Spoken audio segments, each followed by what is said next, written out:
Marine biology fact of the day. Today we're going to be learning about the horseshoe crab, one of the most important animals on the entire planet, especially to people. Now, these guys have been around for 445 billion years, making them an evolutionary marvel. They have 9 different eyes and a photorecepting tail that has also been used as a spearhead by Native Americans. Now, these guys are not actually crabs. They're more closely related to spiders and ticks, making them distantly related to arachnids. Now, these guys are really, really important because of their blood. Their blood is much different than ours. Our blood is red and contains something called hemoglobin and has white blood cells. Now, their blood is blue because it contains copper and something called hemocyanin. Now, hemocyanin is actually really important in a lot of different types of technological and biological studies. It was first used by researchers at Johns Hopkins in the 1960s, and basically, if you have been vaccinated and are under the age of 40, you owe a thank you to the horseshoe crab because their blood is really good at picking up all sorts of different maladies, bacteria, viruses, much faster than our own blood can do it, and so their blood is used in all sorts of different biological and research-based tests on all sorts of different medical things that is actually a requirement in the United States. So these guys are really, really important, and they've been around forever, so we owe them a big thank you and a lot of appreciation for the horseshoe crab.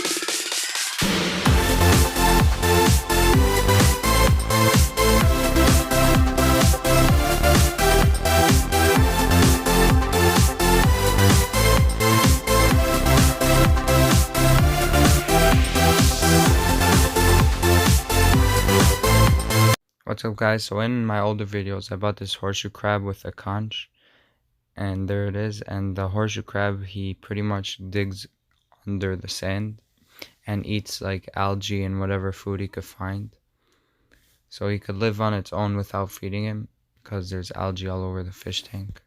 These horseshoe crabs live for around 40 years and they molt, which means they go out of their shell and grow bigger a few times every year, and it takes them very, very long to grow.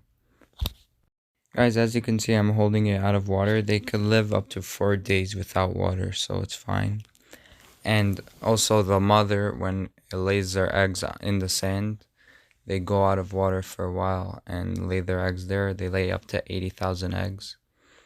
But it takes time for them to hatch. They grow very slowly and they're very small.